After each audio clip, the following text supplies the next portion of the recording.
So కూటమి ప్రభుత్వం అధికారంలోకి వచ్చి దాదాపుగా సంవత్సరం పూర్తయిపోయింది. ఈ సంవత్సర కాలంలో వాళ్ళు గతంలో అధికారంలో రావటానికి ముందు ఏవైతే వాగ్దానాలు చేశారు, ప్రజాగళం పేరిటతో ఎలా అయితే చంద్రబాబు నాయుడు గారు, పవన్ కళ్యాణ్ సంతకం పెట్టి ఇంటింటికి కూడా బాండ్లను పంచారు. ఏ ఇంట్లో ఎంతమంది ఏ పథకానికి అర్హులయ్యారో, మీరు అమ్మఒడికి 3 ఉన్నారు, సెలెక్ట్ అయిపోయారు, మీకు సంవత్సరానికి ఇంత, 5 సంవత్సరాలకి ఇంత, నిరుద్యోగులు ఇంతమంది ఉన్నారు మీ ఇంట్లో, సో మీకు సంవత్సరానికి ఇంత, 5 సంవత్సరాలకి ఇంత, మీ ఇంట్లో రైతులు ఉన్నారు, సో రైతు ఇంత సంవత్సరానికి, అలా ప్రతిదీ బాండ్లో వాళ్ళు సంతకాలు చేసి ఇచ్చారు. సో ఆ సంతకాలు చేసిచ్చి సంవత్సర కాలం పూర్తవుతున్న ఇంతవరకు ఎవరికి ₹1 అంటే ₹1 కూడా ఒక సంవత్సరంలో ఎవరికి వేయలేదు. మొన్న పొదిలీలో జగన్మోహన్ రెడ్డి గారికి వచ్చిన ఆ జన సమూహాన్ని, జన సునామీని చూసి భయపడి రాత్రికి రాత్రి జీవోని తయారు చేసి తల్లికి వందనం అని చెప్పి మాట్లాడారు. కానీ జగన్మోహన్ రెడ్డి గారు ఇచ్చిన 84 లక్షల మంది తల్లులకి ఇవ్వలేని వాళ్ళు ఇక 2 ఉంటే 30, 3 ఉంటే 45 ఎలా ఇస్తారో 45,000 మీరే ఒకసారి ఆలోచించాలి. సో ఈరోజు ఒక కార్యక్రమాన్ని జగన్మోహన్ రెడ్డి గారు ఇంట్రడ్యూస్ చేయడం జరిగింది, రీకాలింగ్ చంద్రబాబుస్ మేనిఫెస్టో. చంద్రబాబు మేనిఫెస్టోని గుర్తుకు తెస్తూ అంటూ ఈ క్యూఆర్ కోడ్ ఉంటుంది. దీన్ని వాళ్ళ ఫోన్లో వాళ్ళు ఓపెన్ చేస్తే చంద్రబాబు నాయుడు, పవన్ కళ్యాణ్ గారు ఎన్నికల ముందు ఏం చెప్పారు, 2024లో వాళ్ళు అధికారంలోకి వస్తే జూన్ నుంచే ఏమేమి ఇస్తాము అని వాళ్ళు మాట్లాడారు. అండ్ ఏ ఆంక్షలు లేకుండా ప్రతి ఒక్కరికి కూడా మేము అందజేస్తాం, మేము ఇచ్చిన మేనిఫెస్టోని అని చెప్పడమే కాకుండా జగన్మోహన్ రెడ్డి గారు ఇచ్చినవి కూడా మేము కంటిన్యూ చేస్తామని చెప్పి ఈరోజు ఈ రాష్ట్రంలో ఉన్న ప్రతి ఒక్కరిని ఎలా మోసం చేశారో ప్రతి ఇంటికి తీసుకెళ్లే కార్యక్రమాన్ని ఈరోజు శ్రీకారం చుట్టడం జరిగింది.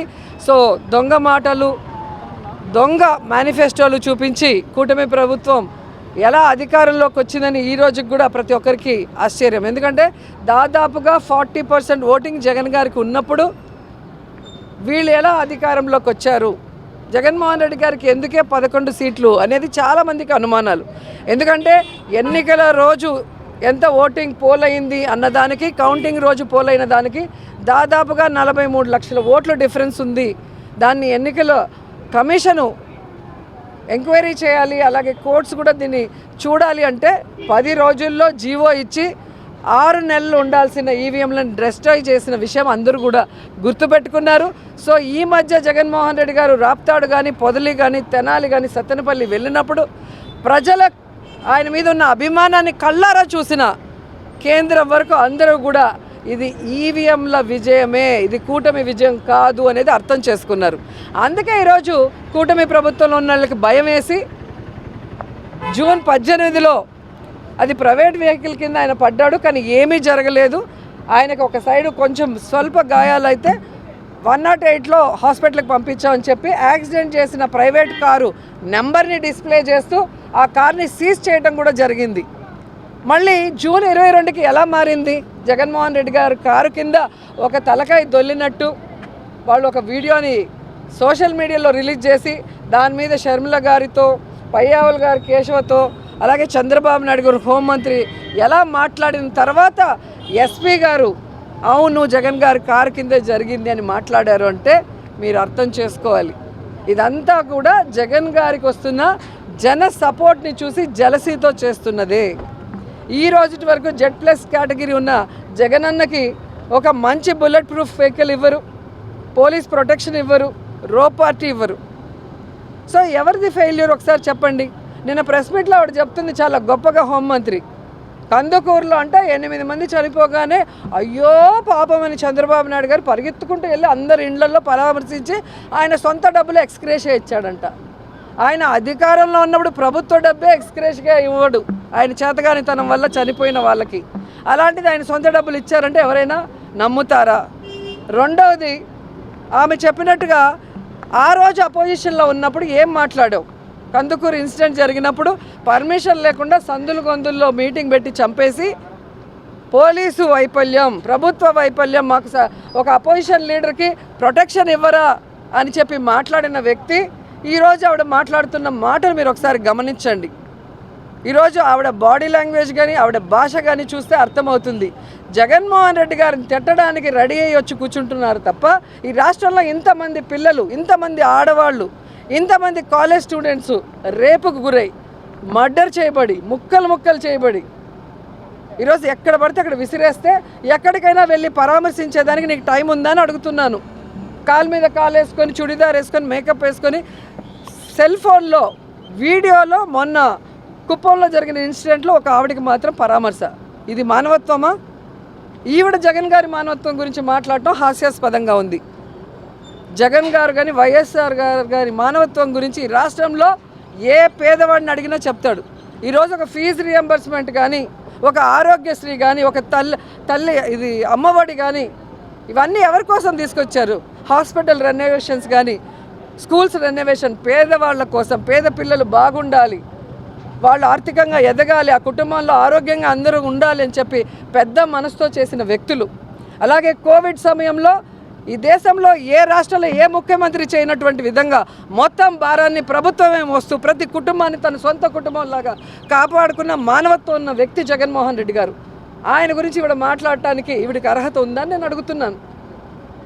ఈరోజు మీరు రెడ్ బుక్ రాజ్యాంగం అంటూ అన్ని వ్యవస్థల్ని భ్రష్టు పట్టించి పోలీసుల్ని కేవలం తప్పుడు కేసులు పెట్టడానికి, ఈరోజు అందరినీ జైళ్ళకు పంపించడానికి పని చేయిస్తున్నారే తప్ప ఈ రాష్ట్రంలో పోలీసులు వాళ్ళ పని వాళ్ళు చేసుకుంటున్నారా?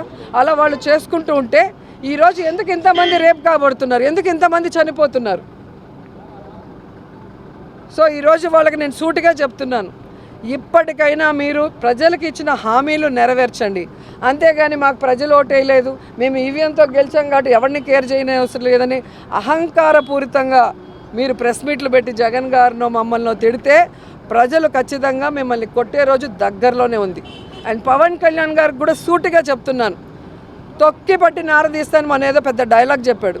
సినిమా డైలాగులు చెప్పకూడదని చెప్పిన వ్యక్తికి మరి ఈయన ఎలక్షన్ ముందు ఊగిపోయి చెప్పిన సినిమా డైలాగులు ఏంటి? ఈరోజు అధికారంలోకి వచ్చిన తర్వాత మనిషి కనిపించకుండా షూటింగ్లు డబ్బింగ్లు చేసుకుంటూ తిరుగుతున్నది ఏంటి అని అడుగుతున్నాను. ఒక పార్టీ పెట్టింది రాష్ట్ర ప్రజల కోసమా లేదా షూటింగ్లు చేసుకోవడానికా? ఈరోజు మీకు డిప్యూటీ సీఎం పోస్ట్ ఇచ్చింది షూటింగ్లు చేసుకోవడానికా, ఈ రాష్ట్ర ప్రజల్ని కాపాడటానికా? ఈరోజు సుగాలి ప్రీతి కేసు గురించి మీరు మాట్లాడింది, ఈరోజు అధికారంలోకి వచ్చాక పట్టించుకోకుండా కనీసం వాళ్ళ తల్లికి అపాయింట్మెంట్ ఇవ్వకుండా మీరు తిరుగుతున్నది అందరూ చూస్తున్నారు. అలాగే ఈ రాష్ట్రంలో ఏ ఆడపిల్లకి అన్యాయం జరిగినా నేను తాట తీస్తా అన్నావు, కానీ ఇంతమంది రేపై చనిపోతున్నా ఒక్క రోజు నోరు తెరిచి మాట్లాడలేదు. కానీ జగన్ గారిని తిట్టడానికి మాత్రం మొదట వస్తావు. సో ఈ రాష్ట్రంలో ప్రజాగళం పేరుతో చంద్రబాబు నాయుడుతో కలిసి మీరు సంతకం చేసి ఈరోజు ఏవి ఇవ్వకుండా ఈ ప్రజల్ని మోసం చేసినందుకు, ఈ రాష్ట్రంలో ఆడపడుచులకి అండగా నిలబడకుండా వాళ్ళు చచ్చినా రేపు కాబడినా వాళ్ళకి ఇచ్చిన వెల్ఫేర్ స్కీమ్స్ ఇవ్వకుండా మోసం చేసిన గమ్మునున్నందుకు మిమ్మల్ని, చంద్రబాబు నాయుడిని, హోంమంత్రిని, లోకేష్ని రాష్ట్ర ప్రజలు తొక్కి పెట్టి నార తీస్తారన్న విషయాన్ని గుర్తుపెట్టుకోండి అని తెలియజేసుకుంటున్నాను. అదే కదా చెప్పాను. కేవలం జగన్మోహన్ రెడ్డి గారు ప్రజల్లోకి వెళితే దేశమంతా ఒక చర్చ జరుగుతోంది. ఈయన ఓడిపోలేదు, ఏ విధంగా ఈవీఎంని మ్యానిపులేట్ చేశారనేది చర్చ ప్రారంభమైంది. కాబట్టి జగన్ గారు మీటింగ్లకు రాకూడదు. సో గతంలో వెళ్ళిన ప్రతి మీటింగ్లో మీరు చూస్తే రాప్తాడ్లో కానీ, పొదిలీలో కానీ, తెనాలిలో కానీ, సత్తెనపల్లిలో నాయకుల మీద, ఇన్ఛార్జీల మీద కేసులు ఎలా పెట్టారో మీరు చూశారు.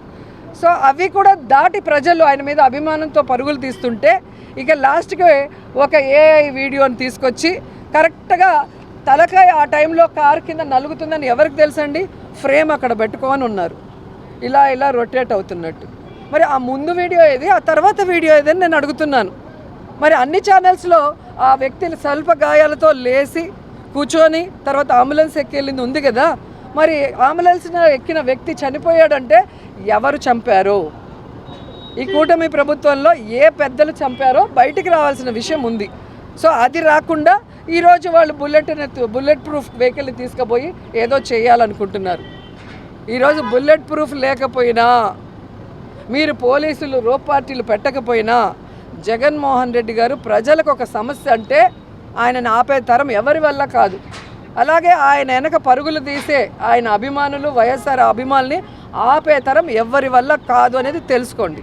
మేడం, జగన్ గారు డైరెక్ట్గా నిరసనలో పాల్గొనట్లేదు అనే విధంగా టీడీపీ అనేకసార్లు విమర్శ చేస్తుంది. ఈరోజు ఆ నిర్ణయం కూడా తీసుకున్నారనే ఒక్కడికైనా ఇక్కడ ఇల్లుందా అని నేను అడుగుతున్నా. 4 సార్లు ముఖ్యమంత్రి అయ్యాడు చంద్రబాబు నాయుడు, ఇల్లుందా? పవన్ కళ్యాణ్కి ఇల్లుందా? ఏ లీడర్కి ఉంది చెప్పండి? షర్మిలమ్మకి ఇక్కడ ఇల్లుందా? జగన్మోహన్ రెడ్డి గారికి పులివెందులో ఓటు ఉంది, ఇల్లుంది. ఈరోజు రాష్ట్ర ముఖ్యమంత్రిగా ముందు ప్రతిపక్ష నాయకుడిగా ఇక్కడ ఇల్లు కట్టుకొని అందరికీ అందుబాటులోకి వచ్చి తర్వాత అధికారంలోకి వచ్చి ఇక్కడి నుంచే పరిపాలించారు.